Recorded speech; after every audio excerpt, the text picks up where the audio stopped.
Va ora in onda Zoom, il drive time in mezzo ai fatti, con Antonino Danna.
Antonino, a te la linea.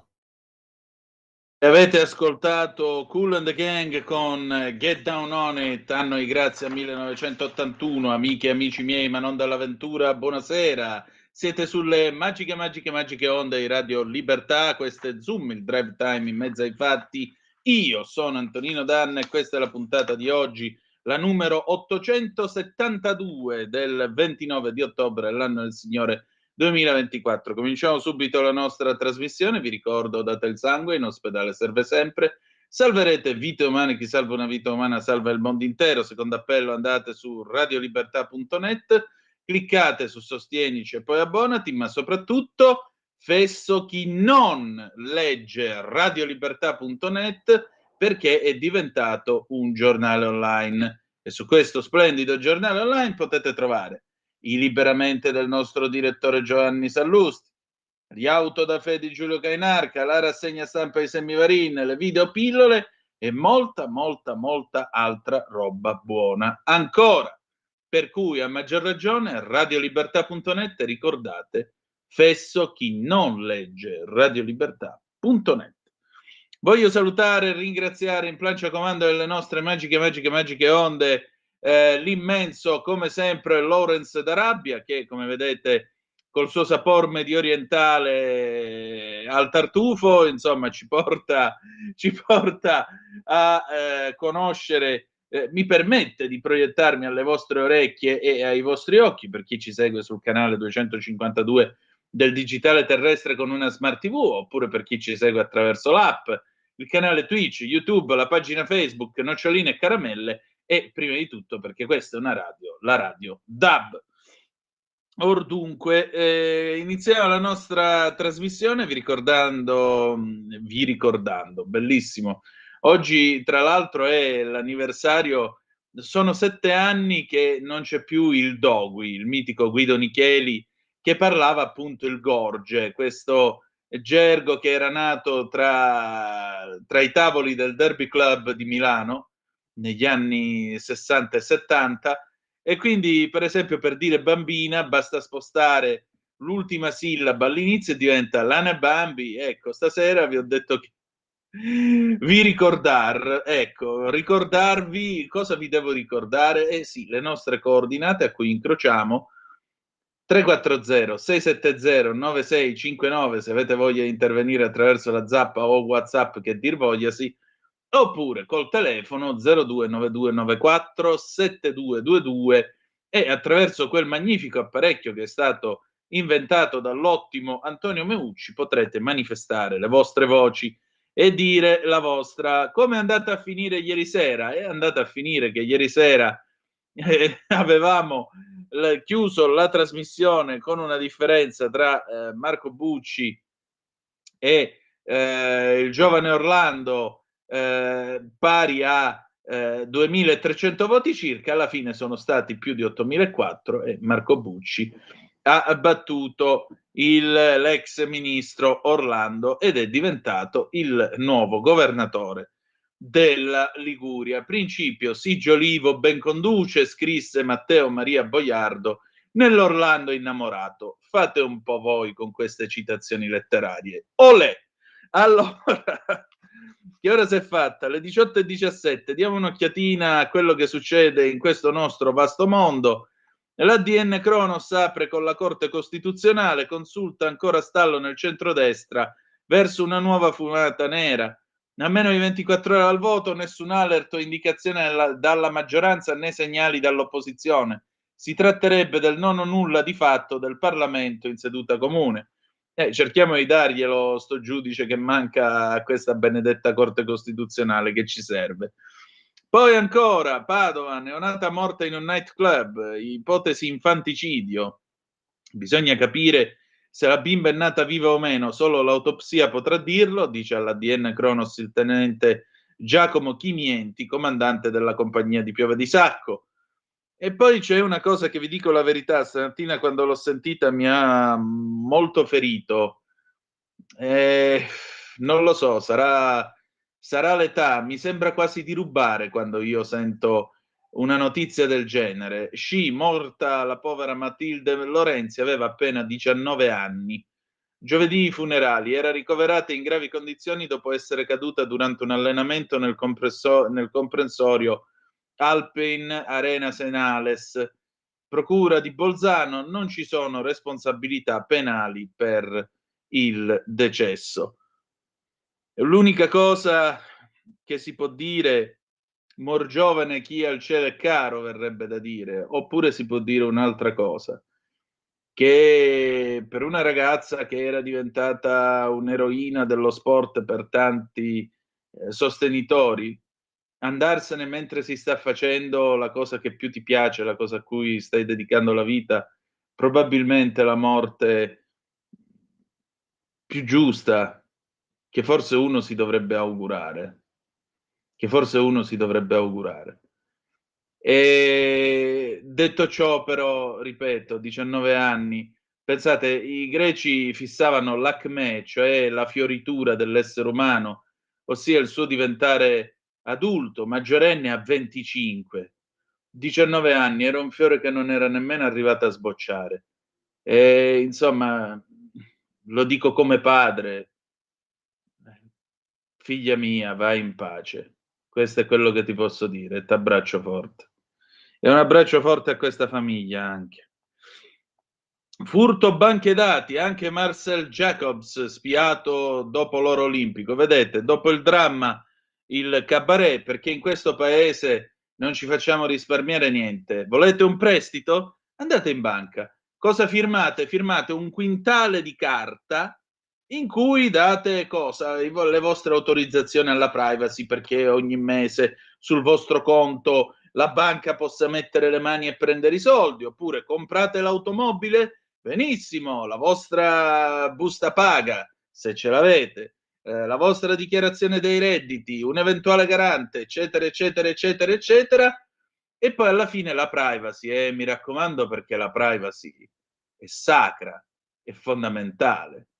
Poi bastano 4 smanettoni che si fottono 800 gigabyte di dati con i dati di tutta l'Italia o quasi, e arrivederci e grazie e buonanotte al secchio. Complimenti, complimenti veramente.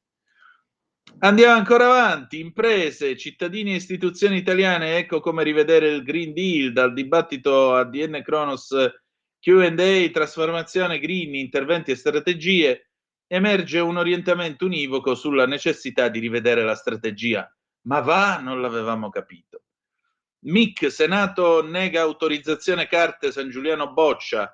Dopo la richiesta del Tribunale dei Ministri di acquisire la corrispondenza dell'ex Ministro della Cultura con la dottoressa Boccia. Veramente l'ex marito ha detto signora, non dottoressa. Libano, razzo su base Unifil, lanciato da Hezbollah, Israele vieta attività UNRWA, che è la, come si dice, che è l'Agenzia per la Palestina. Omicidio Scazzi, la serie TV andrà in onda, ma Avetrana sparisce dal titolo. Ecco, io vi dico la verità. Allora, intanto non riusciamo a entrare in comunicazione con l'onorevole Ottaviani perché volevamo parlare con lui appunto dei dossieraggi. Vabbè, Lawrence, prova tra qualche minuto. Intanto apriamo i telefoni, il 029294 7222 se volete dire la vostra. Io dove eravamo rimasti? Ah, ecco, Avetrana, la serie TV. C'è un'altra serie che sta andando in onda tutti i santi giorni. Io ne volevo parlare qualche giorno fa, poi stamattina, insomma, riflettendoci, scrivendo il mio consueto editoriale per Italia Oggi, che leggerete giovedì mattina, vi dico, sono rimasto un po' così, spiego il concetto. Ne abbiamo le scatole, lo possiamo dire, sì, lo possiamo dire, ne abbiamo le scatole piene del circo mediatico attorno a Giulia Cecchettin. In Calabria c'è un proverbio che dice a pena è di chi muori, la pena è di chi muore, ed è effettivamente così.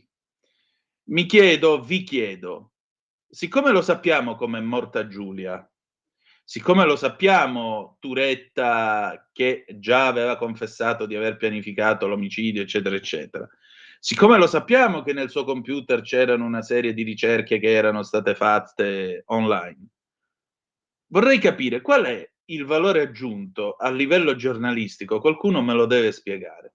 Il valore aggiunto a livello giornalistico di mostrare questo individuo che è reo confesso e che sta subendo un regolare processo davanti alla giustizia, mentre puntualmente racconta ai giudici quello che già aveva detto agli inquirenti, cioè avevo pensato di ammazzarla, eccetera, eccetera, eccetera, eccetera. Vorrei sapere, se posso, qual è il valore aggiunto nel ricicciare ancora una volta sua nonna, la sua sorridente nonna pittrice e scrittrice, che deve dire la sua. Vorrei sapere qual è il valore aggiunto a livello giornalistico, far sapere al paese che sua sorella Elena da mesi non dorme perché ha gli incubi. Perdonate, non è ora il caso, non è questo prendersela con Elena Cecchettin, per carità, non è questo il punto. Il punto è cosa può importare al paese una cosa del genere, che peraltro da un punto di vista logico presumo sia ovvio, perché la notizia è l'uomo che morde il cane, non il cane che morde l'uomo. Credo che una a cui ammazzano la sorella in una maniera così drammatica e feroce, come minimo fa gli incubi. Allora, che senso ha tutto questo? Mi permetto di fare un'osservazione. E questa è la stessa osservazione della fiction su Avetrana, perché tanto vedrete che avremo anche la fiction su Cogne, quella su Iara no, perché c'è già stato il documentario, ma vedrete che avremo un'altra roba di questo genere. Ecco, a che serve fare uno sceneggiato? Ora, una volta la Rai li chiamava così, sceneggiato, oggi si chiamano fiction. A che serve fare uno sceneggiato su un fatto che non è una storia? Cioè, non è che qui stiamo raccontando letteratura, non è che qui stiamo rievocando vicende storiche, qui stiamo rievocando un fatto privato. E il fatto privato è che c'è stata una ragazzina che si chiamava Sara Scazzi, che è morta in maniera atroce, con tutto il contorno del processo, eccetera, eccetera, eccetera. Quesito, che senso ha trasformarla in una fiction? Perché vedete, vi faccio presente una cosa, e torno ora a bomba al caso Turetta Cecchettin. Quella signora rumena quarantenne che è stata uccisa da quel ragazzo di 17 anni a Viadana il mese scorso, non è passato manco un mese. Quel signorino lì inneggiava a Turetta. Mi domando e vi domando, che senso ha allora? Dov'è l'approfondimento? Che giornalismo è questo? Lo chiedo a tutti voi. Lo chiedo a tutti voi. Ecco qua. Allora, vediamo un po'. Eccoci qua. Sono arrivate 2 zappe, mo ve le leggo. Buonasera signor Antonino Danna. Buonasera a te, caro Stefano Del Brembo. Parlavo pomeriggio con i miei amici e dicevo le sue stesse parole sue di lei. Già esagerano a fare le indagini e lavorano tutti, ma quando una cosa è conclusa, vale il detto calabrese, appunto, la pena è di chi muore. Non c'è dubbio, abbiamo perso ogni morale. Cosa conta mezza coltellata in più, mezza in meno? Il mio paese è diventata una vendita, speriamo di salvare il sedere e l'anima. Quindi tu sei, di dove sei? Sei di Brembate, fammi capire. Però detto ciò, vedete, anche questo fatto, no? Per i prossimi 20 anni, di dove sei? Sono di Brembate. Ah, Iara. E magari la famiglia Gambirasio con tutta la sua dignità, lo vedete? Con tutta la sua dignità tace. Si può avere rispetto al dolore dei Gambirasio? Io dico di sì. Ancora, Fabio da Vercelli, guarda Antonino, è la stessa cosa che abbiamo pensato a tavola, guardando i servizi dei TG. E lo stesso oggi a pranzo quando ha ritrasmesso le immagini del litigio in strada e la voce di quello che telefonò ai carabinieri. Mala tempora currunt. Ma è così, Fabio. Ma è così. Cioè, per quale motivo? Cioè, vorrei capire qual è l'aggiunta, perché poi non è che c'è solo questo. Poi c'è il programma d'approfondimento al pomeriggio, il criminologo, il prete, l'opinionista che non necessariamente è un poliziotto, può essere anche un'ex attrice o un ex quello che volete voi. E tutta questa compagnia di giro, io mi ricordo, visto che ora ci sarà la fiction su Sara Scazzi, io mi ricordo tutta quell'estate, ogni giorno, in piena estate, tutti i programmi di approfondimento, siamo collegati con Avetrana, guardate, questa è la villetta e tutto il tempo lo psicologo che spiegava l'istinto omicida, la cosa in piena estate. Cioè, possibile che in Italia non c'era altro di che discutere in quell'estate? Possibile che non c'era un po' di svago, un po' di allegria? No, tutti su Avetrana. Ora stanno tenendo tutti su Giulia. Ma vedete, un conto è la giusta battaglia per combattere i femminicidi, per il rispetto delle donne, e un altro è fare come le mosche carnarie. E qui se c'è qualche amico tanatoprattore o becchino che dir si voglia saprà a cosa mi sto riferendo, fare come le mosche che si posano sui cadaveri.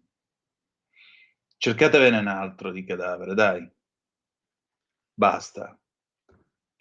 Questa è l'unica cosa che mi permetto di dire. Posso? Per carità, poi ognuno è libero di girare i film su quello che vuole. Non è colpa sua.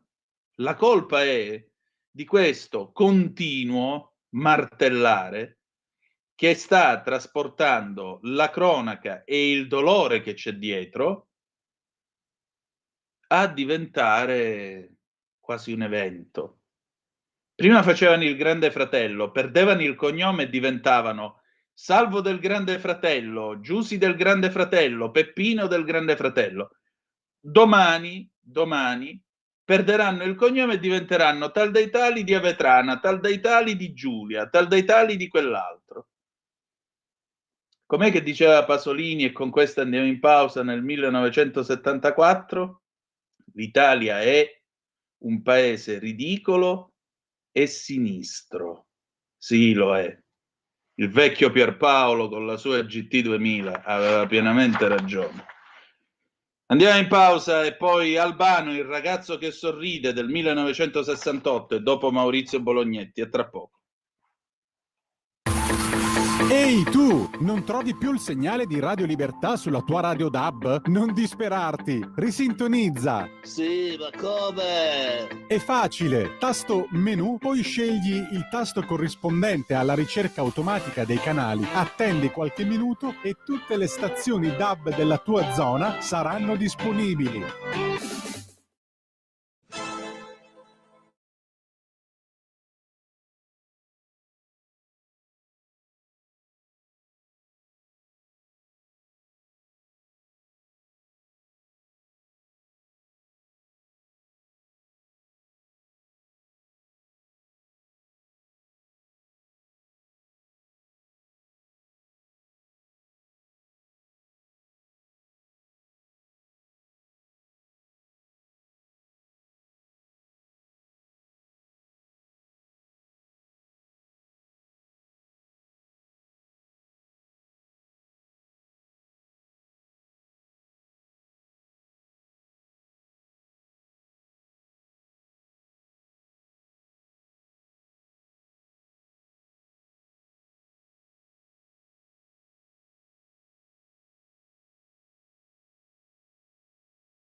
Antonino, a te la linea.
Spettacolo su queste cose. Chiusa parentesi. Vi dicevo del pezzo di Albano, Il ragazzo che sorride del 1968. Di che cosa tratta, appunto? Della dittatura greca. Qui parliamo di censura, censura dei social, censura di queste grandi piattaforme che però ti dicono, vabbè, ma tanto noi siamo operatori privati, quindi che problema c'è? Ecco, ma il problema invece è un altro. Siccome raccogliete miliardi di persone, voi non potete sostituirvi ai tribunali. Maurizio Bolognetti ha qualcosa da dire su questo tema, radicale doc, segretario dei Radicali Lucani, più volte ospite in questa trasmissione, gradito ospite in questa trasmissione, torna stasera e sentite un po' che cosa ci siamo detti. Vai Lorenz.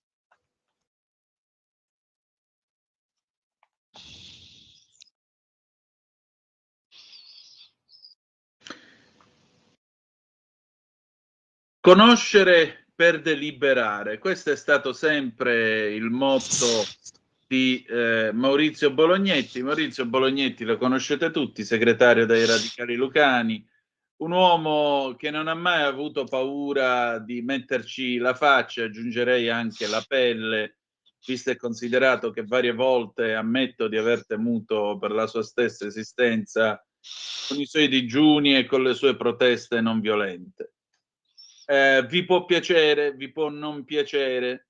Io credo che per lui valga quello che Roberto Gervaso scrisse di un amico suo, Marco Pannella, e cioè Roberto Gervaso in questo libro dell'81, Spiedi e Spiedini, scrive, concludendo il ritratto di Pannella, in un paese di ghiri come questo, un picchio come Pannella ci voleva. Io direi che in un paese di ghiri come questo, anche un picchio lucano ci voleva. E allora, caro Maurizio, intanto buongiorno, ben trovato e bentornato a Zoom, del quale tra l'altro sei stato anche tu conduttore, perché varie volte ho avuto il piacere di cederti il posto di guida. Io vedo, ho letto un tuo, devo dire la verità, mi si è stretto il cuore, ho letto un tuo accorato appello sul tuo canale WhatsApp, nel quale tu dicevi una serie di cose. Cioè dicevi io ho combattuto, ho lottato per la libertà di opinione, ho combattuto per la libertà di espressione, però vedo che qua gli spazi di libertà si stanno restringendo sempre di più. Non parliamo solo di medicina, parliamo anche di molto altro, parliamo anche dei social. Ecco, cosa sta succedendo, Maurizio? Beh, intanto consentimi di ringraziarti di cuore per questa magnifica introduzione che spero davvero di meritare. Grazie Nino. Sì, mi hai ceduto spesso la plancia di comando della tua trasmissione, noi siamo stati credo una volta anche co-conduttori. Ma che cosa sta succedendo? Succede che, sto ripetendo da tempo, stiamo attenti perché ormai una parte importante dell'informazione passa attraverso il cosiddetto online e i detentori di questa informazione, coloro che controllano di fatto questa informazione, sono delle grandi multinazionali, potenti multinazionali del capitalismo digitale, per carità, tutto legittimo. Poi vediamo che cos'è che non va bene però, Sì. e cioè Google, che significa YouTube, Meta, Facebook, insomma, X e compagnia cantante, che di fatto sono degli oligopolisti, dei monopolisti, anche nell'ambito del mercato dell'informazione. Cosa c'è che non va? Beh, c'è che non va che, per esempio, nell'operare, vogliamo fare solo riferimento al nostro paese, e credo che la stessa Radio Libertà in qualche caso ne sia stata vittima, cioè sono stati censurati singoli programmi, il che è gravissimo secondo me, anche per cose surreali, no? Per una rassegna stampa in cui si citava qualcun altro, come è È giusto vero, che è sia. successo a Giulio Cainarca, lo posso È confermare. incredibile. Beh, qui dobbiamo metterci d'accordo. Questi signori, se vogliono operare in Italia, certamente, per iniziare, devono operare rispettando il dettato costituzionale e segnatamente l'articolo 21 della Costituzione. Preciso, a beneficio di chi non vuole capire o fa finta di non capire, che il sottoscritto non sta rivendicando la libertà di calunniare, quella va colpita duramente perché distrugge una persona così, e magari ci dovrebbero essere i processi per direttissima che non ci sono mai, che non ci sono mai, né la libertà di diffamare, né la diffusione di fake news, magari fatti con l'intelligenza artificiale. A proposito, stammici a cuore pure a questo. Però, ma guarda, te ne racconto una di vai. avanti ieri. Mi appare sul muro Facebook una pagina sedicente cattolica dove c'era la foto di una bella ragazza con la divisa apparentemente l'aeronautica militare italiana in mezzo ai jet. Vogliamo augurare una buona giornata a questa bella pilota, e tu vedi sotto i commenti: oh sì, buona giornata, buon lavoro. Peccato che qua sulla spalla c'aveva questa toppa identificativa di un reparto di volo che si chiamava con un nome assurdo e che non esiste da nessuna parte.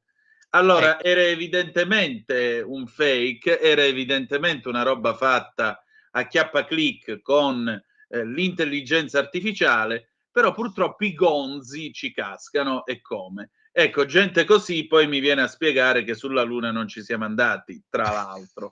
Per cui, e che la terra è piatta, vabbè. e che la Terra è piatta, certo, lo sanno tutti, è tipo Pac-Man. Allora io mi dico, Maurizio, perché? Ma intanto io sarei curioso di sapere, perché poi guarda, succedono delle cose incredibili. Magari questa schifezza qui non viene colpita, magari, Sì. Poi però succede che nelle cosiddette regole della community di YouTube o di Facebook, Sì. che verrebbe da dire in estrema sintesi, loro si cantano e loro si suonano e nessuno può metterci becco, cioè stabiliscono, io parlo di libertà di pensiero, libertà di Sì. pensiero, Che libertà presuppone di avere un pensiero, tra l'altro. il pensiero, diritto al poter conoscere per deliberare. Loro intervengono senza di fatto la possibilità di un vero autentico contraddittorio, a censurare, e magari cambiando di volta in volta le cose di cui si può parlare o non si può parlare, le parole che possono essere dette o non possono essere dette, magari decontestualizzandole. Certo, a volte sono gli algoritmi, ma a volte non sono gli algoritmi, perché notoriamente, e lì scatterebbe un evidente conflitto di interesse, si servono di un giornale online, per esempio Meta, per controllare che cosa vai a postare. Poi non ti dico YouTube, magari ti cancellano cancellano il mio canale e poi vedi che lasciano lì, e per me va bene. Gli interventi dei peggiori dittatori che sono in giro sulla terra, fate voi.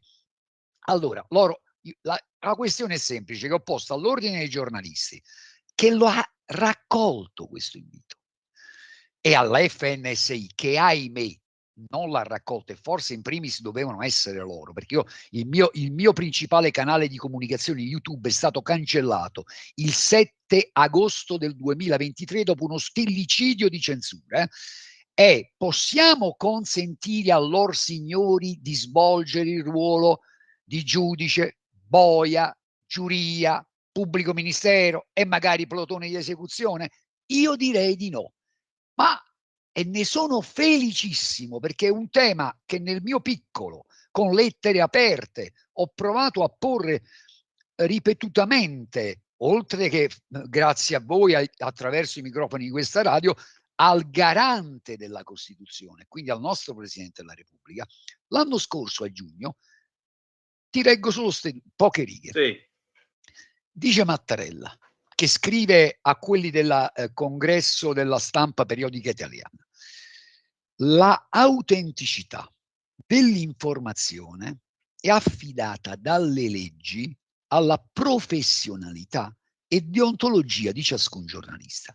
E poi aggiunge: sarebbe fuorviante e contraddittorio con le stesse disposizioni costituzionali immaginare che organismi terzi possano ricevere incarico di certificatori della liceità dei flussi informativi. Standing ovation per il nostro Presidente della Repubblica. Pronto? C'è la FNSI, perché io sono un iscritto.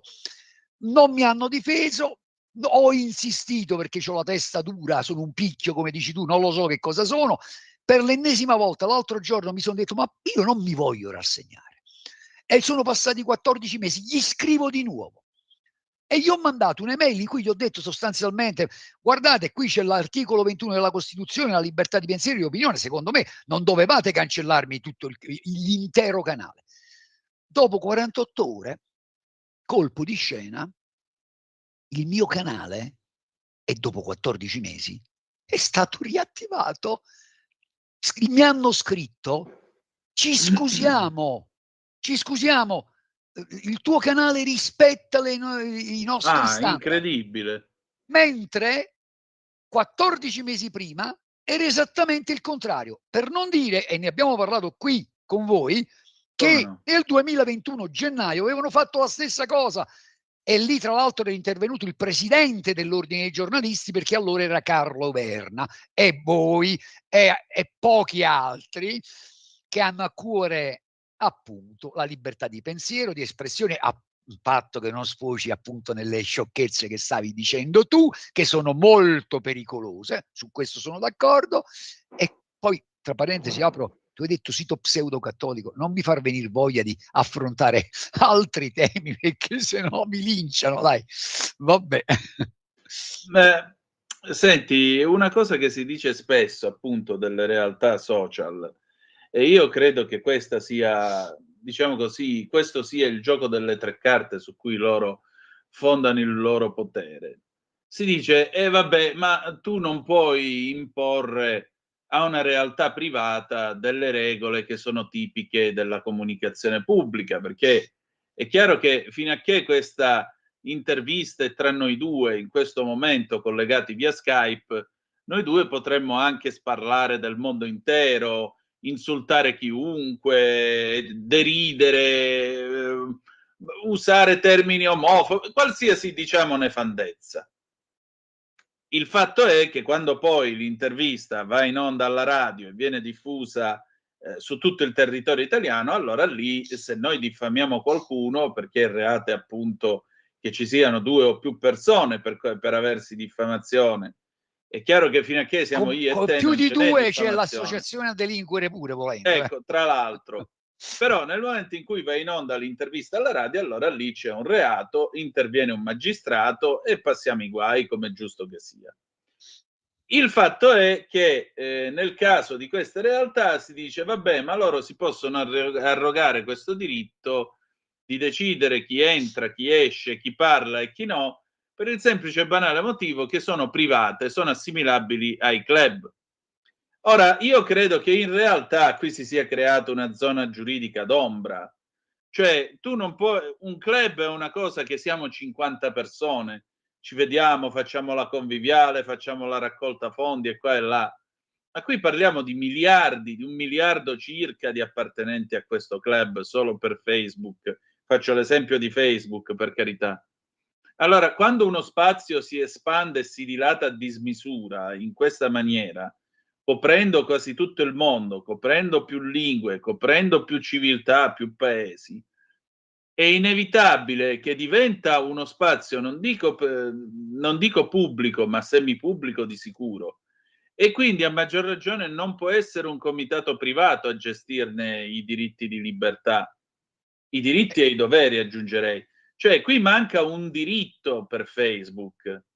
È esattamente così, è esattamente quello che ho provato a sottolineare anche attraverso un'azione non violenta l'anno scorso. È proprio così, bisogna stabilire delle regole. Secondo me le regole sono quelle anche della Dichiarazione universale dei diritti dell'uomo, della Convenzione europea dei diritti dell'uomo, dell'articolo 21 della Costituzione. Loro dicono di non essere editori, perché questo dicono, però si comportano da tali. Cioè tu puoi entrare, no, è qui quante volte, Nino, i politici, per esempio, affidano a X o magari Esatto. a Facebook le loro dichiarazioni ormai, come se fosse un'agenzia, e Esatto. vengono riprese da X o da YouTube o da chiaro? Cioè ormai non può, il fatto che loro siano privati, tanto di cappello all'iniziativa privata, però nel momento in cui andate a interagire in un settore così delicato che è quello dell'informazione, e allora lì bisogna mettere delle regole chiare, non potete fare quello che cavolo volete, ma soprattutto non potete impedire in buona sostanza a chi è colpito dalle vostre censure o fattue, chiamali come vuoi tu, o fatua, di potersi realmente e concretamente difendere in un contraddittorio. Se io vado davanti all'ordine dei giornalisti, poi possiamo discuterne o meno, perché vengo citato che ho violato qualche regola deontologica, vado davanti al collegio dei probividi, però entro in contraddittorio col collegio dei probividi. Certo che Mi sì. posso difendere, no? Certo Poi che magari sì. a qualcuno... Ecco, questi come mi difendo? Dovrei magari ingaggiare uno stuolo di avvocati che non ho e non posso permettermi, magari per fargli causa a un colosso informatico, magari vinco pure, però non ce li ho. Chi mi dovrebbe difendere? La Federazione Nazionale della Stampa, ma lo dico a Di Vittorio. Secondo me dovreste difenderci voi. Dovreste, quando accadono cose di questo tipo, voi dovreste difenderci, ma dovreste difendere quindi quello di cui stiamo parlando io e te stamattina. Perché se non difendete questo, che cosa volete difendere? Quando tra l'altro avete anche l'autorevolezza del Presidente della Repubblica a sostenere alcune cose.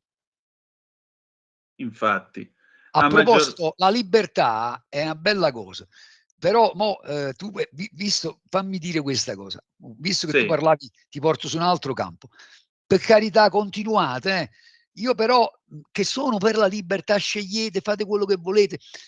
Ma io non capisco perché quando fanno i gay pride, vorrei chiedere, così mi attiro un po' di simpatie, perché andate a fare delle cose che definire di cattivo gusto è poco, per esempio sbeffeggiare l'immagine di Gesù Cristo. Provate a farlo, e non perché io sia favorevole a quello che hanno fatto alla redazione di Charlie Hebdo, provate a farlo con la religione musulmana, poi vedete che cosa succede. Non l'hanno avuto questo coraggio, non è andata proprio bene, non è andata proprio bene. Senti, ma anche qui vedi questa ignoranza, vedi questa ipocrisia di fondo che ci si trova quando si parla di libertà d'espressione. Poi tra l'altro, voglio dire, tu non mi sembra che sia definibile come un fascista o un omofobo. No, ma tanto Ma ormai, scusa Nino, ormai con sì, questo politicamente corretto che rende l'aria irrespirabile, ci vuole poco a passare per fascisti omofobi. Basta dire, ma perché siete scesi in piazza con la bandiera di Hezbollah, col Kalashnikov, e non vi abbiamo mai visto in piazza il 7 ottobre dell'anno scorso, quando è successo quello che è successo grazie a quelli di Hamas finanziati dall'Iran? Grande democrazia. Te hai viste tu le manifestazioni oceaniche per la libertà in Iran? Io no. Nemmeno io, ma basta dire per esempio una frase molto semplice per diventare un omofobo, visto che abbiamo avuto l'ECRI. Ecco, e questo è anche un altro tema sul quale vorrei interrogarti. Cioè, l'ECRI che dice che in Italia aumentano i discorsi omofobi. Perdonami, basta dire io non sono favorevole all'utero in affitto. Tu sei radicale, mi risulta, no? Tu sei Sì, favorevole all'utero in affitto? Mi pare di no. io ti ringrazio tantissimo, ma Ho veramente capito tanto. bene, o no? Assolutamente no. E a chi mi ha detto io Quindi sono, sei un fascista omofobo, è chiaro, un è chiaro, porco figurati, ma praticamente. Io è figurati, incredibile, veramente. un Che radical i radicali fascista. fascisti mi mancavano, veramente. Sì. No, io ho detto, no, signori, c'è stato un commento perché poi io mi nutro di Sì, queste cose.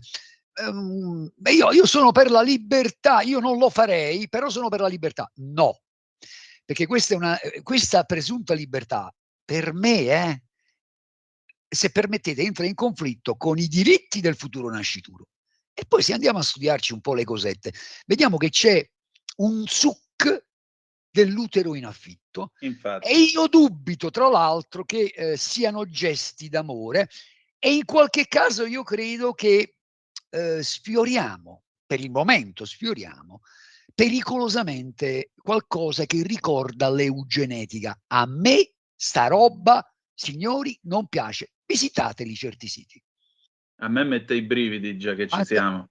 sì. Cioè, infatti vedevo questo tuo intervento nel quale tu facevi notare proprio questa cosa, che si può addirittura scegliere le caratteristiche somatiche della donna, ma in questo caso sarebbe più opportuno dire della vacca fattrice, perché dignità della donna non ce n'è in queste cose, c'è la sua degradazione a vacca fattrice, se permettete. Mi dispiace dirlo, mi Sei un dispiace per le fascista. vacche, Sei un e fascista. pazienza. Mi dispiace prima per le donne e dopo per le vacche, perché ridurre una donna solo a questo è qualcosa di disgustoso. L'ECRI, appunto, dicevamo, sempre in tema di libertà d'espressione. L'ECRI che interviene e dice: in Italia ci sono troppi discorsi contro i migranti, troppi discorsi a carattere anti-LGBTQI, più quello che è. E allora addirittura l'ECRI che suggerisce di dotare i partiti di codici di condotta e di sostanzialmente termini che si possono usare oppure no. Allora, qui mi pare che La community dei partiti, ho capito. ecco, qui siamo a Filiberto Guala, il primo grande presidente della RAI, che fece scrivere da un gesuita un codice comportamentale per la televisione dove piedi non si poteva dire o membro neanche riferito al Parlamento e men che meno seno, dice in seno all'assemblea non si poteva dire. E questo è rimasto in vigore fin quasi all'inizio degli anni 70. Il bello è che E qui stiamo andando di nuovo lì? no, il bello è che c'è una bellissima preghiera che credo tu conoscerai, che Sì. è dedicata a Maria, alla Madonna. E Vabbè, benedetto è il frutto del tuo seno, Gesù. meno male. Ma il problema, sai qual è? Tornando sulla questione del politicamente corretto, Sì, che io a volte, scusatemi se potrà apparire esagerato, ho l'impressione che nel legittimo esercizio della difesa di certe libertà che io non contesto, sia chiaro, volete, cioè, fate. Però qua alla fine non è che rischiamo di avere una discriminazione al contrario. No, perché indubbiamente. io ho l'impressione che stiamo andando in quella direzione, che tu io sono un po' mi sento un po' inquieto e asfisiato a volte. Ecco, posso dire che sono eterosessuale senza che diciamo sei contro no, posso? Spero di sì. Magari tra poco non lo potrò dire più? Ma stiamo scherzando? E vorrà dire che faremo lo gnocca Pride, che dobbiamo fare? Tu Così le tu femministe vuoi potranno abuscare dire che per forza. stiamo... Va bene, va bene. Cioè, qui veramente stiamo toccando dei limiti. Io vorrei fare la vera, ma vera tolleranza, non pride, e soprattutto vorrei Ehi tu, non trovi più il segnale di Radio Libertà sulla tua radio DAB? Non disperarti, risintonizza. Sì, ma come? È facile, tasto menu, poi scegli il tasto corrispondente alla ricerca automatica dei canali, attendi qualche minuto e tutte le stazioni DAB della tua zona saranno disponibili. Vorrei che, anziché ragionare a compartimenti stagni, mettersi paraocchi, fare delle discriminazioni che paradossalmente vengono da dove non dovrebbero arrivare, si presume. Io vorrei che pensassimo, io vorrei che ci fosse buon senso, magari qualche volta, perché no, un po' di rispetto, rispetto e buon gusto non guasterebbe. Sicuramente, però a questo punto io ti chiedo una cosa, siamo in conclusione. Ho visto qualche tempo fa una registrazione della diretta Rai delle elezioni del 76, le elezioni del sorpasso. A un certo punto c'è Giancarlo Santalmassi, se non ricordo male, collegato da Piazza del Popolo a Roma, e c'è Marco Pannella e lui intervista Marco Pannella e gli chiede un commento su queste elezioni, sul Partito Radicale. E lui con molto garbo gli risponde: io non accetto di parlare con te. Gli disse una cosa più o meno di questo genere: non accetto di parlare con te perché questo è un regime nel quale non ci permettete la libertà di espressione. Ora io ti pongo questa domanda, visto che tu c'eri, quindi mi puoi smentire se sto dicendo fesserie. Com'è che siamo andati da Pannella, che con molta cortesia dice a Santalmassi di andare a scopare il mare perché nei confronti dei radicali non c'è la libertà d'espressione? Perché siamo andati da questo civile confronto e civile battaglia per la libertà a dover scrivere ministra credendo di aver liberato la donna, quando invece nell'Iran se poco poco esce un capello fuori dal velo le prendono ammazzate, le fanno morire e nessuno dice niente. Perché siamo E arrivati quelli a questo? che si indignano sì, perché Sì. la parità di genere passa anche attraverso ministra. A me fa venire l'orticaria la declinazione di certe parole. Cioè io non mi rassegnerò mai a dire, non lo so, sindaca o sindachessa. Da questo punto di vista vale poco, perché potrebbero aver sbagliato anche loro con me e te. Mi sento anche confortato, credo, dall'Accademia della Crusca. Sì. Cioè, a me tu hai detto orticaria, pure a me mi viene l'orticaria quando sento, ma perché? Scusate. Beh, da questo punto di vista ho apprezzato che ha detto no, a me dovete chiamarmi Presidente del Consiglio, punto. Poi sia donna o sia uomo, ma non sono questi i problemi. A me questa storia della parità di genere, che passa anche attraverso le parole, francamente, e anche oserei dire, e mo veramente con questa ti rovino e ci roviniamo definitivamente, notoriamente sono anche contrario alle quote rosa. Francamente, secondo me sono un insulto alle donne che quelle valide, brave, sanno sicuramente farsi valere. Io vedo ci sono dei paesi dove a volte hanno avuto delle difficoltà in passato a chiudere le liste È vero, perché c'era la questione delle quote rosa è e vero. magari legittimamente gli rispondevano: ma a me non mi interessa, non voglio partecipare. Vabbè, scusatemi, ascoltatori di Radio Libertà, ma ve l'ha detto Nini, sono fascista, quindi Sì, sì, siamo brutta gente qui. brutta E di gente. persona ancora peggio, tra l'altro. Grazie a Maurizio Bolognetti per questo spazio di libertà. Grazie a te davvero di cuore. Grazie. Per la tua pubblicità visita il sito radiolibertà.net.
respirare.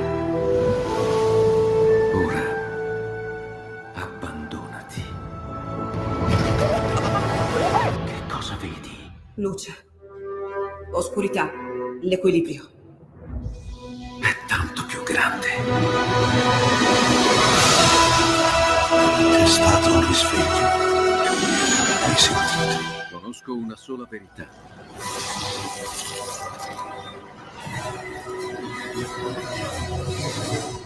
Movie Time ti fa entrare nel vivo del cinema, ti fa sentire come se fossi tu il protagonista del grande schermo.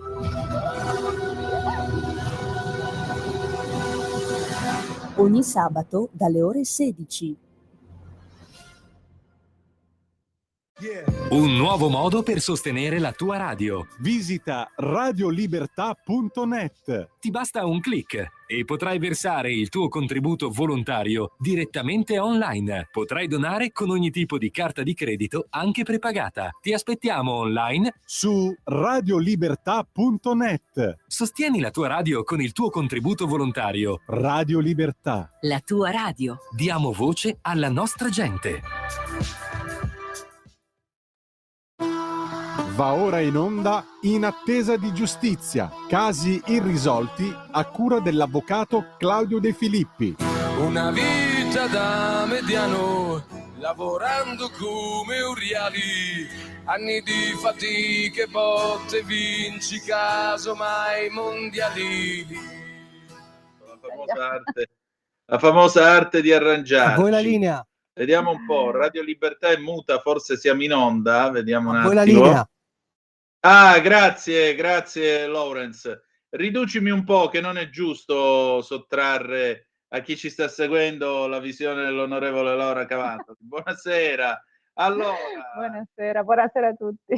Sono le 19:08 e 40 secondi sulle magiche onde di Radio Libertà. Qui a Zoom avete ascoltato un pezzo del 1973 di Liza Minnelli, Mani, perché noi cerchiamo di introdurre l'argomento della sera con una canzone abbondantemente, diciamo così, che ricalca il tema. Infatti la canzone cosa dice? Che money makes the world go round, il denaro è quello che fa girare il mondo. Se sono soldi di tasse, però, diciamo che non è proprio il caso. È vero, onorevole? Intanto buonasera e ben trovata e grazie del suo tempo. L'avvocato De Filippi sarà con noi a momenti e tra poco avremo anche la sua collega, l'avvocato Gian San Micheli. Di che cosa parliamo stasera soprattutto, visto che i soldi piacciono a tutti, ma dov'è la fregatura?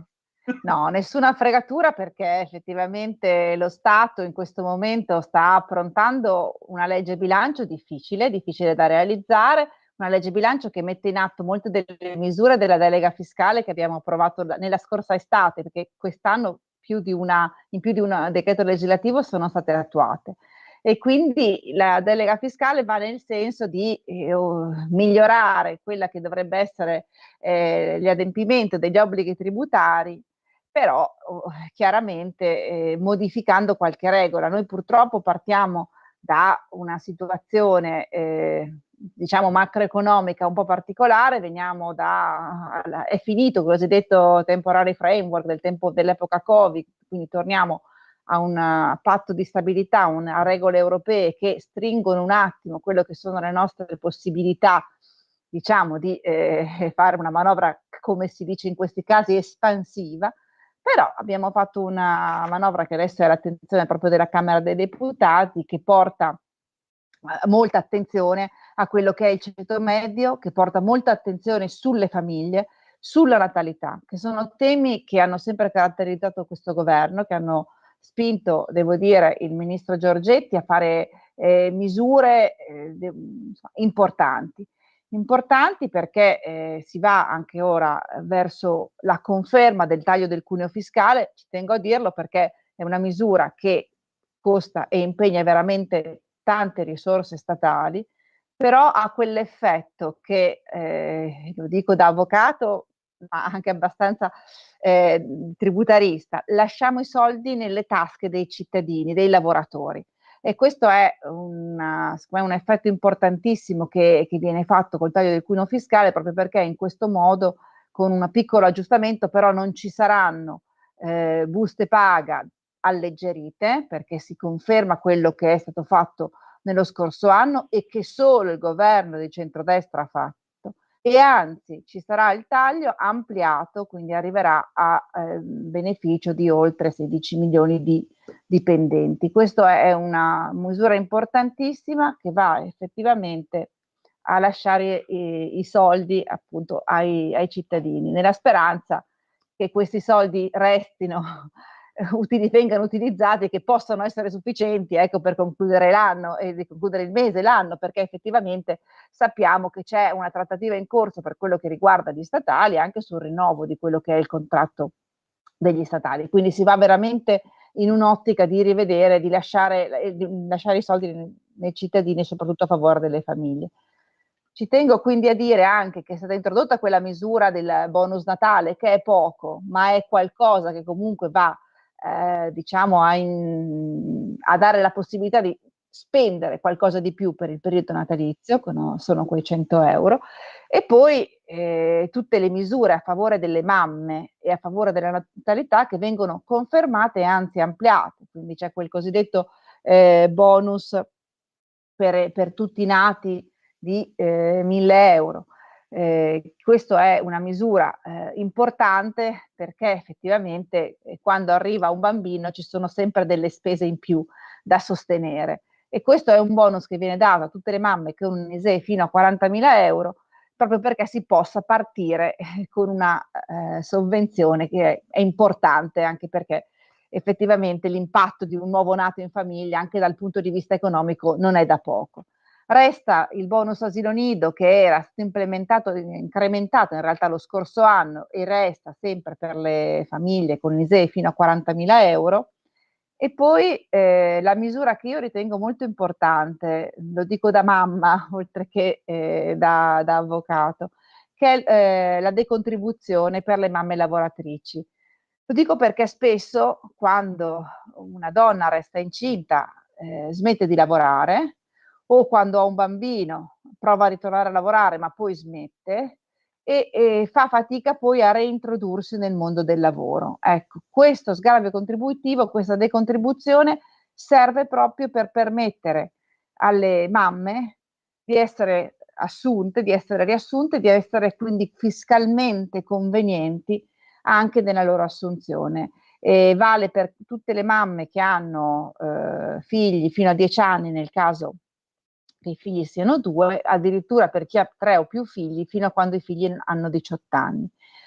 Ci tengo a dire che anche questa misura, che io ritengo molto giusta perché permette alla donna di mantenere il proprio lavoro e quindi di mantenere la sua funzione sociale, oltre che materna, oltre che nella famiglia, viene per il 2025 incrementata e aperta anche alle partite IVA, quindi anche agli esercenti, ai liberi professionisti. Questo credo che sia assolutamente una nota molto importante. Vengono confermate le 3 aliquote, però mi faccio delle domande che non c'è problema. No, volevo dire che nel frattempo ci ha raggiunto l'avvocatessa Gianna San Micheli, che saluto. Ben trovata. Salve, buonasera. Saluto anche l'onorevole. Stasera come sempre con l'onorevole Laura Cavandoli, che è avvocatessa pure lei. Scusate, ma visto che io perdonate, non vorrei essere maleducato con entrambe, ma come vi devo chiamare? Avvocatessa, avvocate? Perché ora non si sa più. Cioè io nei lontani anni '80 mi hanno insegnato che avvocata era solo la Madonna quando si scriveva qualcosa. Ora come vi devo chiamare? Lascia parlare la collega. Ecco. Allora, a me personalmente spesso mi chiamano dottoressa, come se avvocato fosse un Troppo termine giovane. dispregiativo per una donna, probabilmente. Però mi va bene in qualunque modo, ecco, non ho preferenze, mi va bene sia avvocato che avvocatessa, non ci faccio neanche caso. Non so, Grazie. collega. Allora, stasera... Io invece, siccome ho fatto l'esame un po' prima, penso, della collega San Micheli, io ho fatto l'esame per avvocato. Ci tengo a dirlo, quindi ecco, allora basta. e quindi io mi sento avvocato. No, siete coetanei, non rivelerò ovviamente Però... altre cose, perché non si dice l'età delle ragazze, per cui però siete coetanee, quindi no, avete dato ci l'esame mancherebbe, assieme. però effettivamente sì, è vero, ci chiamano avvocati, avvocatesse e avvocati. Purtroppo rispondiamo lo stesso. Ecco, stasera si parla di tasse, caro avvocato San Micheli. Insomma, tra l'altro una delle battaglie che ha sempre combattuto il nostro avvocato De Filippi, che prima o poi si paleserà in onda qui con noi, è questa battaglia per dire paghiamo quel poco, ma sappiate che ve lo paghiamo purché lo Stato in qualche modo allenti la presa sul cittadino contribuente.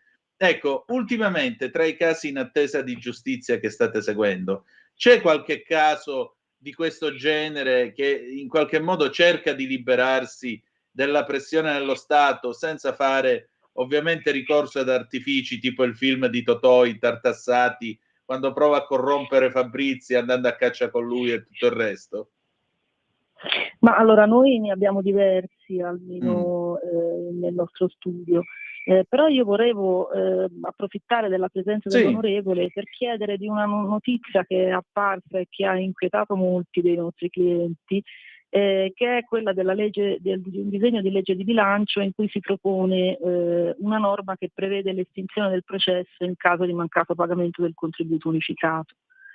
E questo perché il contributo unificato in realtà rappresenta un problema per molti che vogliono avere giustizia, insomma che vogliono rivolgersi al tribunale, anche per il tribunale civile, perché secondo noi si tratta di un tributo a tutti gli effetti, e lo dice anche la Corte Costituzionale, e quindi dovrebbe essere in qualche modo applicato in base all'articolo 53 della Costituzione, che prevede che tutti possono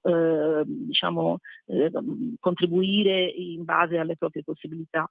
Però c'è anche un problema che riguarda il processo civile, che è quello dell'impossibilità allo Stato di materiale, perlomeno di rateizzare il contributo unificato che viene richiesto, e quindi spesso non riescono i clienti a pagarlo per intero. E tra l'altro è un problema che si aggrava nel caso del processo tributario, in cui il contributo unificato è stato applicato dal 2011, cioè fino al 2011 non era previsto un contributo unificato, dal 2011 c'è un contributo unificato che dovrebbe andare, cioè essere calcolato in base al valore della causa, e quindi in base alle tabelle che vengono previste dalla legge in base al valore della causa, e però spesso viene calcolato in modo unilaterale dalle singole cancellerie sulla base di circolari che applicano un contributo unificato diverso a secondo di quanti atti si sta impugnando con quello stesso atto. Cioè, faccio un esempio: nel caso di iscrizione ipotecaria oppure di pignoramento, spesso il pignoramento fa riferimento ad altri atti, altre cartelle, altri avvisi di addebito, e in quel caso lì, anziché applicare un contributo unificato relativo al valore della causa, cioè che va in realtà da 30 euro a 1500, si applicano tanti contributi quanti sono gli atti previsti dal pignoramento oppure dall'iscrizione ipotecaria. E questa cosa qua è una situazione che rende, diciamo, l'accesso alla giustizia un po' complicato perché il contribuente che vuole comunque difendersi magari non ha mai ricevuto quelle cartelle, quelle avvisi, ha ricevuto soltanto un pignoramento, un fermo oppure un'iscrizione di ipoteca, non sa esattamente quanto deve pagare, perché potrebbe pagare un contributo massimo di 1.500 euro, ma potrebbe anche pagare un contributo che per alcuni dei nostri clienti è arrivato a 43 euro con le sanzioni. E questo perché se non si paga nel giro di 2 mesi le sanzioni arrivano al 200%, quindi un contributo... Eccolo, si è palesato anche l'avvocato Claudio De Filippi. Adesso ci siamo ho avuto un imprevisto e sono arrivato tardi. Intanto saluto l'onorevole Laura e quindi ovviamente il caro Antonino e la collega Gianna. Infatti l'avvocato San Micheli stava finendo di porre un quesito appunto all'onorevole Cavandoli. Si parlava della sentenza sul contributo unificato. Prego, avvocato. Sì, no, stavo dicendo, Claudio, che c'è questo problema del contributo unificato che è allo Stato non così determinato, perché può essere aumentato dalle singole cancellerie in base a una circolare, e quindi questo rende un po' difficile anche prevedere i costi dell'azione, ma soprattutto alla luce del fatto che non è possibile neanche rateizzare, rende quasi impossibile. Ecco, noi dicevamo alla onorevole Laura Cavandoli se era possibile, nell'ambito della sua conoscenza ovviamente, vedere se questa manovra di ovviamente estinguere i giudizi per diciamo coloro che non riescono a pagare il contributo sia possibile cambiare, modificarla o annullarla, azzerarla, perché sarebbe ovviamente incostituzionale secondo me arrivare addirittura all'estinzione del giudizio, perché come dice la collega Gianna, non essendoci la possibilità di rateizzare, a volte i contributi sono anche molto elevati e quindi i cittadini sono in difficoltà. E quindi se l'onorevole Laura ci può dire qualcosa su questo argomento, perché molti anche radioascoltatori e molti cittadini sono preoccupati, perché ovviamente si tratta di un accesso al tribunale che ovviamente è determinato da un fattore economico, e quindi in un momento di crisi come questo. Grazie davvero per la segnalazione. Adesso, al di là del caso specifico del processo tributario, è chiaro che la legge bilancio ora è un disegno di legge ed è all'attenzione della Camera dei Deputati, per cui io credo, lo dico da avvocato, che su questa norma un approfondimento verrà fatto. Fra l'altro accolgo con benevolenza, secondo me, la vostra proposta di rateizzarlo, cioè di dare la possibilità di rateizzare il contributo, perché in effetti il contributo va pagato subito, la causa magari dura 10 anni, anche solo in un primo grado, per cui capisco che in effetti questo possa essere una soluzione in cui si può andare avanti. Quindi su questo io mi aspetto sicuramente che ci sarà un intervento da parte del Ministro della Giustizia, perché le considerazioni che voi avete fatto sulla natura del contributo unificato e sulla eventuale contrarietà alla Carta Costituzionale, perché sarebbe un requisito economico per accedere a un giudizio, insomma, per cui sarebbe quindi limitativo del diritto al processo. È più difficile. Volevo fare una domanda, se posso rubare il tempo e interrompere un secondino. Se posso fare una domanda all'onorevole Laura Cavandoli, chiedevo, visto che mi sono perso, magari forse l'ha già detto, non lo so, è una cosa importante che molti radioascoltatori, Antonino lo sa, vogliono sapere, e quindi soprattutto anche persone che sono vicine alla Lega o che comunque valutano anche l'aspetto, diciamo, della proposta politica. E molti radioascoltatori, ma molti italiani, chiedono se ci sarà la rottamazione quinquies. Cosa può dirci l'onorevole Laura, che anche come ha detto nell'ambito della Commissione Finanze? Allora, al momento, lo sappiamo più o meno tutti, siamo nel momento del termine ISA, cioè siamo oggi, fra 3 giorni scade il termine per il ravvedimento speciale recentemente introdotto, e quindi con l'adesione al concordato preventivo biennale. Quindi siamo in una situazione in cui non ci può essere una rottamazione, perché siamo in un altro procedimento speciale che è stato fatto apposta per recuperare, ci tengo a dire, i contribuenti autonomi che hanno delle pendenze tra il 2018 e il 2022. Quello che mi pare di aver capito, ma perché ci siamo già un attimo sentiti, ma poi in realtà sono 2 le richieste che vengono fatte. Uno è quella di una proroga, la proroga del termine del 31 ottobre, appunto per il ravvedimento per il concordato preventivo biennale. Al momento, l'ho sollecitata anche oggi, il MEF non parla di proroghe, quindi non dovrebbero esserci.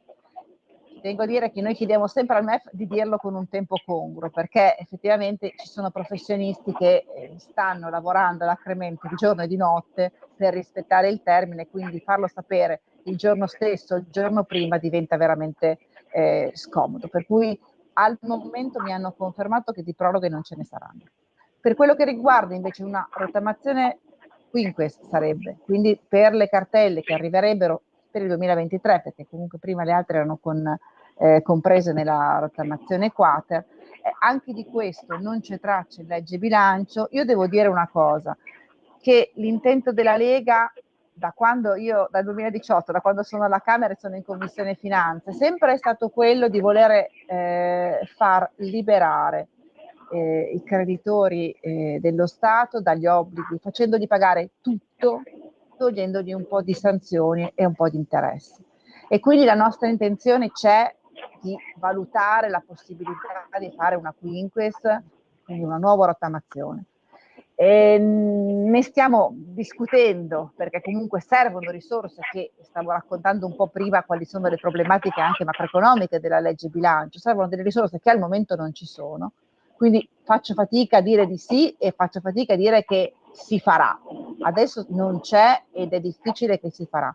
La nostra però attenzione è sul poter fare qualcosa che effettivamente possa agevolare chi ha pendenze col fisco a liberarsene e poi a ripartire nel modo di poter dichiarare tutto alla luce del sole, perché sappiamo benissimo che chi ha pendenze col fisco rischia poi di essere inghiottito necessariamente in una nuova evasione, perché comunque deve poter sopravvivere e quindi vivere nel mondo del nascosto e del lavoro nero. E questo ovviamente è quello che non si vuole in un paese civile. Quindi al momento io purtroppo risposte positive non ne posso dare, c'è però la nostra attenzione a ragionare anche in questi termini. Molto bene. Avvocato, prego, avvocato De Filippi. Allora, io prendo atto che l'onorevole ovviamente poi nel suo ruolo istituzionale più di tanto non può dirci, però forse c'è questo ottimismo che ci sarà qualcosa probabilmente entro il 31 dicembre 2024 e i cittadini ovviamente si aspettano sia dalla Lega ovviamente, che ovviamente ha sempre, come detto l'onorevole Cavandoli, ha sempre dimostrato di essere vicina alle partite IVA più di tanti altri partiti e movimenti, ma tutto il centrodestra, perché ovviamente nel programma del centrodestra c'è una attenzione particolare alle partite IVA, agli autonomi, a coloro che, ecco perché, coloro che sono, volevo partire da questa premessa per fare un'ultima domanda alla collega, all'avvocatessa Cavandoli, per dire, ma se il centrodestra deve tutelare le partite IVA, i commercianti, gli artigiani, non solo ovviamente perché l'offerta politica non si può limitare ad un settore della popolazione, a chi fa un lavoro piuttosto che a un altro. Ricordo che esiste, forse ha fatto un accenno in questo senso, ecco la mia domanda, esiste un progetto che è nell'ambito del finanziamento europeo da 200 miliardi, che prevede la riduzione delle cause fino al 60%, mi sembra entro il 2025-2026. Volevo fare quest'ultima domanda. Le risulta che questo progetto, che si è concordato con l'Europa ovviamente, di ottenere questo finanziamento che anche costa, anche se non costa chissà cosa, ma comunque c'ha anche degli interessi, è finalizzato alla riduzione delle cause. Le risulta che ci sia qualche iniziativa in tal senso per la riduzione delle cause anche tributarie? Questa è la domanda che faccio. La risposta dopo un brevissimo stacco. Sempre più liberi con La Tua Radio è il nuovo sito che mette in prima pagina opinioni, firme, notizie, uno sguardo nuovo e originale sui fatti che ci circondano. Il nuovo quotidiano online, semplicemente radiolibertà.net. E allora alle 19:31 e 21 secondi, onorevole Cavandoli, c'è o no questo scopo deflattivo? No, beh, in realtà la riforma del processo tributario che abbiamo approvato nel 2022 ancora col governo Draghi e poi con qualche modifica ancora successiva era proprio una di quelle che si chiamano le milestone, no? Le pietre miliari del PNRR che dovevano portare a questo risultato deflattivo soprattutto sul processo tributario e quindi favorire la corresponsione di quello che era la rata del PNRR, mi pare fosse quella di luglio 2022, perché l'abbiamo approvato in quel momento. Quindi questa era quello che doveva essere in quel momento. Chiaro che per quello che riguarda i 3 processi, perché comunque sia sono tutte stati inseriti nel PNRR proprio perché si possa arrivare era uno degli obiettivi appunto all'interno della riforma, di quelle riforme che dovevano anche permetterci di aumentare quello che era il nostro PIL e quindi anche questi erano tutti stati fatti durante il governo Draghi. Io per quello che so, ma non ho dati aggiornati, so che in effetti durante il periodo 2022-2023 una certa numero di cause tributarie sono state chiuse, c'erano appunto tutti i vari le varie condizioni, no, per chiuderla con il versamento di un tot se si era vinto un primo grado, no, o con un altro tot se si erano vinto 2 gradi, insomma c'era una certa serie di agevolazioni, chiamiamole così, di normative che permettevano quindi di chiudere queste cause, evitando quindi il perdurante avere dei giudizi pendenti.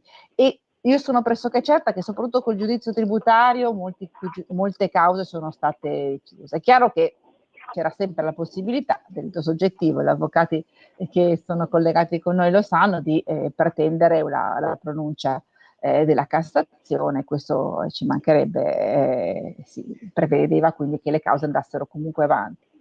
Però sì, era proprio una delle milestone del PNRR, quindi dovrebbe essere già stata acquisita, almeno con la riforma del processo tributario, che ribadisco, essendo insomma, in fieri, è sempre oggetto a volte di aggiustamenti e non escludo che se non in legge bilancio, con anche altri decreti legislativi che spesso ci capitano correttivi da parte del governo, poi li possiamo anche noi insomma, inserire o segnalare. Molto bene. Avvocato Sabicheli?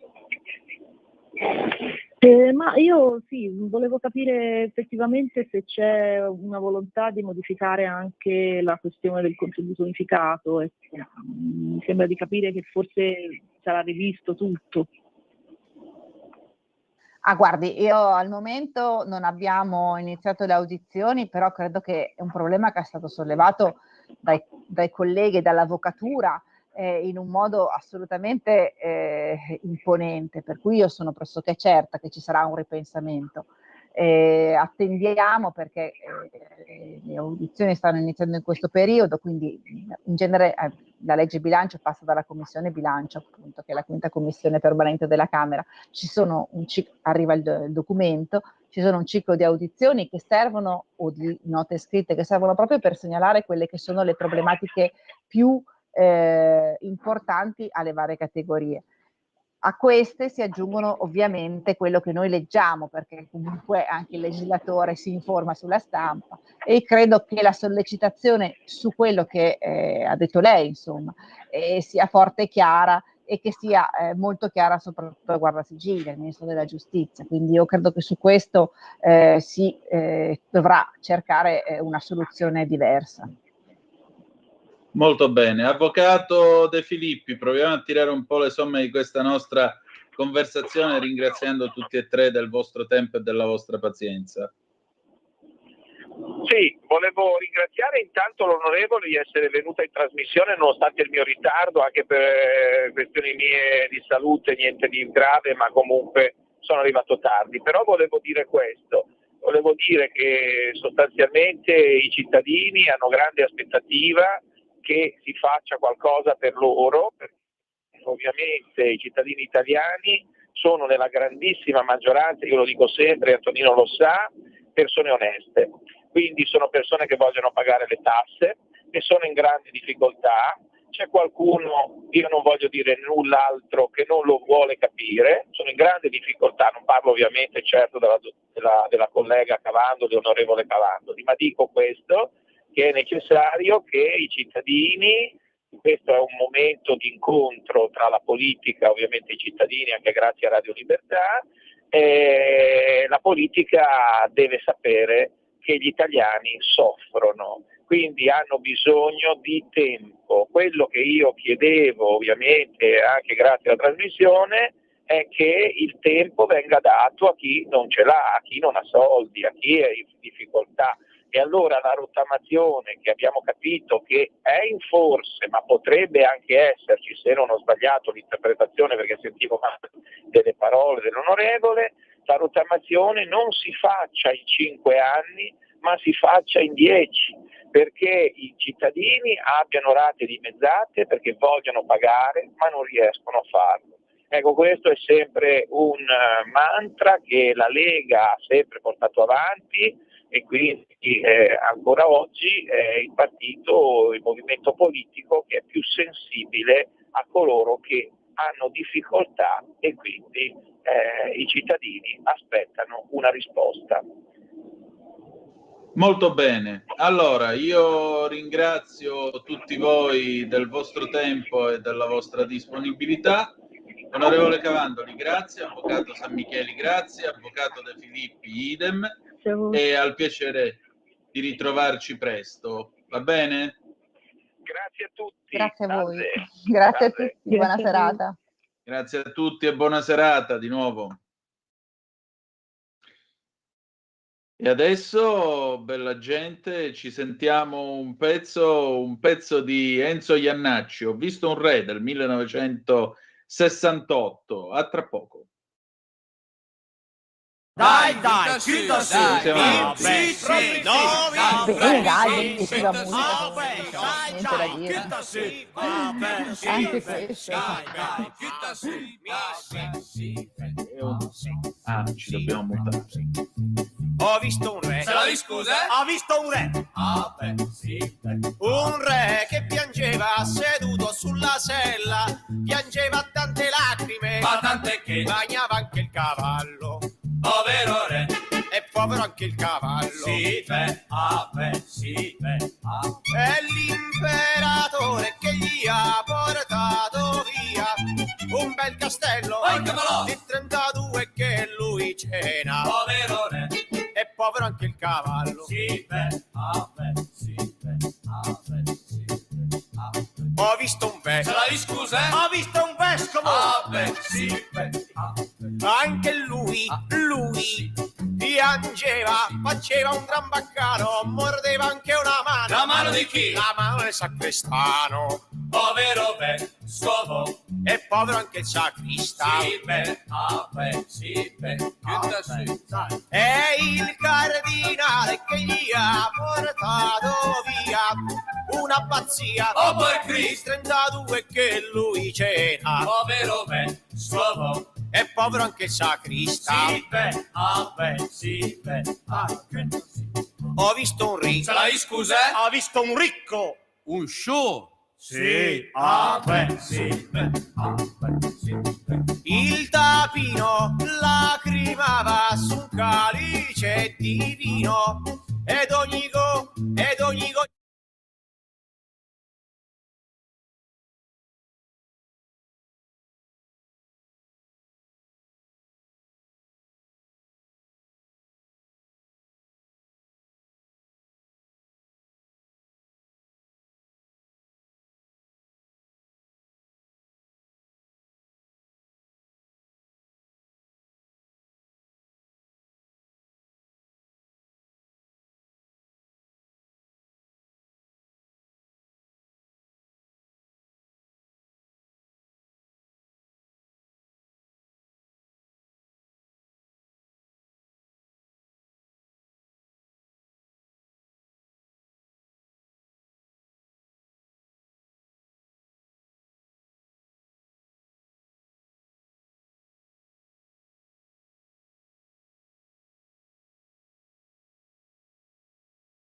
A te la linea.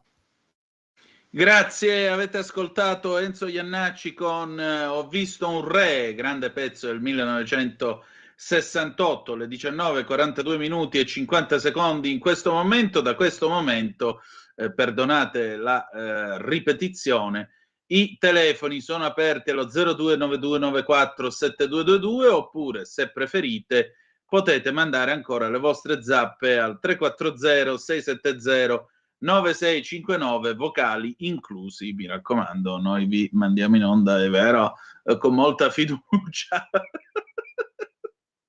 Cercate, per quanto possibile, di non crearci problemi di tipo penale. Allora, eccoci qua, insomma, andiamo a vedere che cosa succede in questo nostro vasto mondo a quest'ora della sera, perché naturalmente ci avviamo alla fine anche della trasmissione, giustamente i minuti scorrono, alle 19:50 poi ci saluteremo con una bella sigla che arriva dritta dritta dal 1983, il Banco del Mutuo Soccorso con Moby Dick, grandissimo pezzo, il banco poi figuriamoci, grandissimo gruppo. Posso dire una cosa, in Italia negli anni 70-80 abbiamo avuto una scuola di rock progressive che non aveva assolutamente niente da invidiare agli inglesi e agli americani. E loro avevano i Pink Floyd, i Genesis, per carità, però noi avevamo gli Area, permettete, avevamo il banco, avevamo le orme, cioè c'era Battiato quando fece Fetus e Pollution, quei due album del 72 e del 74, Arecna Mess con il testo all'incontrario, grandissimo pezzo anche quello. Insomma, eravamo roba che a livello musicale aveva molto da dire. Scusate, i New Trolls col Concerto Grosso, altro grandissimo disco. Per cui, a maggior ragione, quando io accendo la radio oggi e sento a questi qui mi volevi bene, ora non me ne vuoi più e io fumo una sigaretta di notte e vado in giro per Roma, chi se ne fotte. Cioè, basta, vi prego, questa non è musica, mi fa veramente schifo. Che dobbiamo fare? Io sono esterrefatto, vi giuro, però a parte questo, insomma, cerchiamo di darvi le notizie e quindi in questo programma, come potete immaginare, lagne di questo genere non passano. E allora andiamo avanti con il furto delle banche dati. L'ADN Kronos apre con l'informativa, signore e signori, furto banche dati, l'informativa, dossier anche su Jacobs, incontro indagato con 007 di Israele. I dettagli che emergono dall'indagine della DDA di Milano, gruppo pericoloso per la sicurezza nazionale, spunta un elenco con nomi dei magistrati italiani, Eni, no informazioni riservate sottratte, non al corrente di eventuali attività illecite di Equalize. Nel frattempo il buon Putin, già che c'era, Russia, esercitazioni con armi nucleari, il messaggio di Putin. Il presidente russo ha supervisionato l'addestramento delle truppe dal centro di controllo del Cremlino in video collegamento. Vediamo che cosa è successo. Allora, scrive l'ADN Kronos, la Russia conduce esercitazioni con armi nucleari, Vladimir Putin assiste ai test. Il premier russo ha osservato l'addestramento delle truppe dal centro di controllo del Cremlino in videocollegamento. Il Ministero della Difesa russo ha precisato che sotto la guida del comandante supremo delle forze militari Vladimir Putin sono stati lanciati per prova missili balistici e da crociera delle forze strategiche e che tutti gli obiettivi delle esercitazioni sono stati raggiunti. Sono stati quindi lanciati dal cosmodromo di Plesetsk il missile balistico intercontinentale Yars, missili balistici Sineva e Bulava dal mare di Barents, dal sottomarino strategico a propulsione nucleare Novomoskovsk e dal mare di Okhotsk dal sottomarino a propulsione nucleare Principe Oleg. Sono stati coinvolti nelle esercitazioni anche aerei Tupolev 95S che hanno lanciato missili da crociera. È stato così verificato il livello di preparazione degli organi di comando e controllo delle forze. La Federazione Russa, chiarisce la TASS, conferma la sua posizione secondo cui l'uso di armi nucleari è una misura estrema. Recentemente Putin ha prospettato l'ipotesi di modificare la dottrina nucleare. Il ricorso alle armi atomiche potrebbe essere giustificato anche in caso di attacco da parte di un paese appoggiato da potenze nucleari. In altri termini, un'offensiva ucraina contro la Russia potrebbe spingere Mosca a rispondere con l'opzione estrema. È importante per la Federazione Russa avere forze strategiche moderne e costantemente pronte all'azione, le parole attribuite a Putin. La Russia intende migliorare i componenti delle forze di deterrenza nucleare, ha già destinato risorse sufficienti per raggiungere l'obiettivo. La Federazione Russa non intende essere coinvolta in una corsa agli armamenti, ma manterrà il livello necessario di efficienza. Nel piano di sviluppo militare i nuovi sistemi dovranno essere in grado di bypassare i sistemi di difesa degli altri paesi. Le armi nucleari russe, ha detto Putin, aiuteranno a mantenere l'equilibrio tra le potenze nel mondo.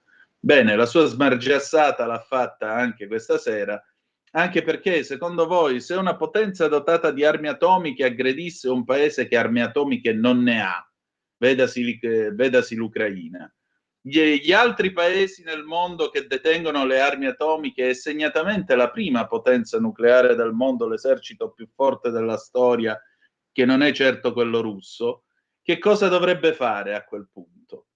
E siamo sempre al solito giochino dell'equilibrio del terrore, come potete ben vedere. Comunque, il 5 di novembre si avvicina, vediamo chi è che arriverà alla Casa Bianca, speriamo Donald Trump, e speriamo anche che questo signore venga ricondotto alla ragione. È interessante, io ho appena finito di leggere, vi dico la verità, ho appena finito di leggere in questi giorni War, l'ultimo libro di Bob Woodward, che come sapete insieme al collega Bernstein fu l'autore degli scoop sul Watergate al tempo di Nixon, e sostanzialmente è stato più volte da parte di Biden, per vie riservate, è stato più volte invitato il buon Putin a stare calmino con la questione del grilletto nucleare, proprio perché il grilletto nucleare non è un'opzione che lascia dei vincitori sul campo, non ne lascia né da parte di chi la lancia per primo, né da parte di chi la lancia per secondo. Per cui, come vedete, le armi nucleari continuano a essere un bluff, ma c'è una frase di Biden che io condivido da questo libro: le grandi potenze non bluffano. E fino ad oggi sono stati tutti dei bluff. Con questo abbiamo finito, ci ritroviamo domani alle 18.05 trattabili sulle magiche onde di Radio Libertà. Io vi saluto, vi ringrazio e ricordate che malgrado tutto, the best is yet to come, il meglio deve ancora venire. Vi ha parlato Antonino Danna, buonasera. Avete ascoltato Zoom, il drive time in mezzo ai fatti.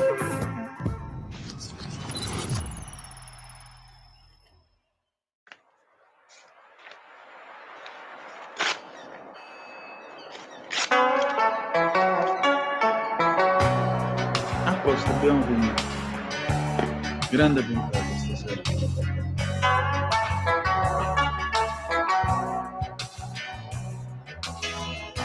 Grande Moby Dick, dove saranno tutti gli amanti che hai? Dolce Moby Dick, nessuno t'ha baciata mai.